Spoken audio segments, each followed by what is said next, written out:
Olá, queridos amigos, queridas amigas, que a graça e a paz de Jesus esteja com cada um dos amigos e que todos tenham um feliz dia. Vamos estudar a lição e hoje, quarta-feira, 1º de novembro, a lição 5, ela tem como título Nossas Desculpas, Conflitos Desconfortáveis. A lição de hoje ela está baseada no livro de Jonas, no seu capítulo 4. E aqui nós podemos destacar e verificar o grande amor e a misericórdia que Deus tem para com toda a raça humana caída, onde Ele deseja salvar todas as pessoas. E aqui nesse livro de Jonas, no capítulo 4, nós vemos também que aparece o egoísmo de um profeta chamado Jonas, que ele se aborrece, ele fica com raiva, quando ele percebe que a pregação que foi feita por ele, através da mensagem do juízo sobre a cidade de Nínive, que ela trouxe resultados positivos, quando aquele povo ímpio se arrepende e se humilham em jejuns, e ali Deus não iria mais dizimar, exterminar aquela cidade. Porque Deus ele é bondoso, tem uma graça enorme, e até ele já havia achado um lugar, ele, Jonas, que ele achava que Deus iria exterminar aquele povo, e ele pega e acha um lugar assim bem de camarote, para ele observar a atuação da exterminação através de Deus para aquele povo, Porque no coração de Jonas ele tinha um ódio terrível dos ninivitas, pela forma que aquele povo conduzia seus inimigos, porque eles eram cruéis demais. Mas neste momento eles estavam arrependidos, e eles realmente aceitaram a mensagem de Deus, onde o Espírito Santo trabalhou em cada coração. E Jonas, por conhecer o passado daquele povo, ele não esperava isso. Ele não desejava que eles se arrependessem. E para ele Jonas foi uma frustração, porque ele queria observar de longe os juízos divinos sobre aquela que cairia sobre aquela cidade ímpia, que agora então havia se arrependido, e tinha aceitado Jesus como Salvador e Senhor. Quando o profeta Jonas viu o propósito de Deus de realizar naqueles habitantes, pecadores e violentos de Nínive, onde o Criador ele poupa a cidade do juízo, onde aquelas pessoas ímpias se arrependem, e até se humilham, se vestindo assim de sacos, de cinzas, assim como uma forma de expressar a sua humildade. Jonas deveria ser o primeiro a louvar e se alegrar com essa estupenda vitória e misericórdia de Deus para com aquele povo. Mas ao contrário disto, o profeta permitiu que a sua mente demorasse sobre a possibilidade de ser considerado assim um falso cristão por pensar assim.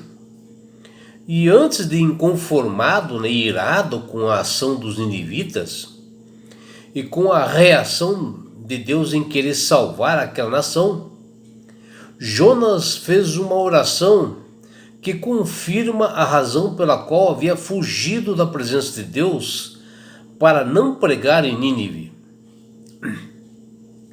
Porque o maior medo de Jonas não era de enfrentar a violência dos ninivitas, mas sim de que eles fossem perdoados por Deus.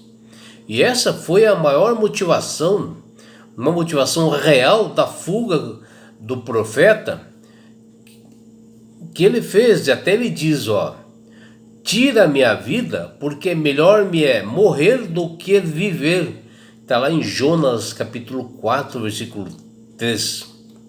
E foi o pedido inusitado, incrível, desesperado, inconsequente de um profeta que deveria pensar ao contrário. Apesar de suas intempéries, né, e a falta de senso de justiça própria, Jonas conhecia o grandioso Deus a quem ele servia, e ele diz: Tu és Deus clemente e misericordioso, e tardio em irar-se, em grande em benignidade, e que te arrependes do mal. Está lá em Jonas 4:2, que ele havia falado antes, né, dele dar essa mensagem para Nínive. Diferente, né, da versão tirada e criada pelo pensamento de Deus, e que ele é um ser que ele não tem prazer em destruir o pecador. Ele não tem prazer em destruir os desobedientes. E sim, o prazer de Deus é levar as pessoas ao arrependimento. Porque a experiência de Nínive certamente é uma prova contundente de que ele, Deus, não tem prazer na morte do perverso. Antes ele deseja que ele se converta aos seus caminhos maus e viva, que fala em Ezequiel capítulo 18, versículo 23. Jonas queria que a cidade de Nínive fosse a próxima, né, e idêntica à destruição que ocorreu ali em Sodoma e Gomorra. E ansioso que acontecesse isto, né, o juízo divino, sobre aqueles habitantes, né, que era odiado por todos os povos. E quando não aconteceu o que ele esperava, sua visão do mundo foi bastante abalada.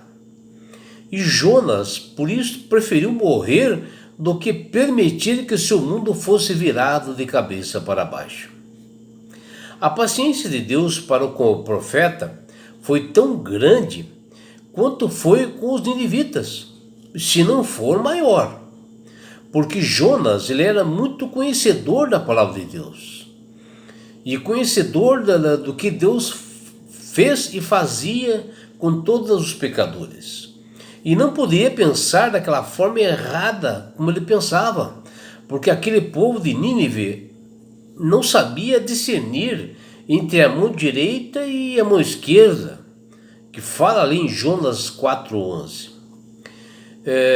Lá o povo de Nínive, eles não tinham conhecimento sobre Deus. Eles eram ignorantes acerca da verdade, do que era certo ou do que era errado.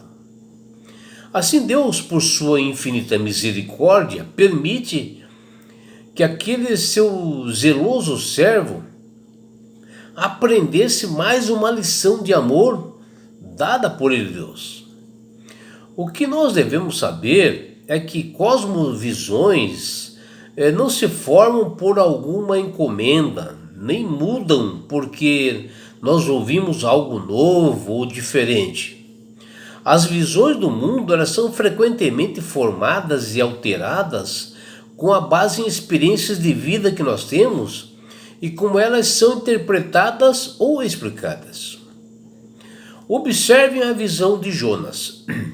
Ele construiu até um abrigo provisório para ele assistir de longe o que aconteceria àquela cidade de Nínive, que está lá em Jonas 4:5. Em seu desconforto, Deus fez até crescer sobre ele uma planta que lhe daria um pouco de alívio em meio ao calor do Oriente, que sempre é muito quente lá. O fato de ele ter se alegrado em extremo, né, por causa da planta que nasceu ali, que Deus fez nascer naquele momento, para ele ali naquele calor, que está lá em Jonas 4:6, não foi só pela sombra que ele proporcionou, mas provavelmente o profeta pensou em ser a planta um sinal de Deus, o que ele estava se abençoando e o que iria acontecer naquele momento.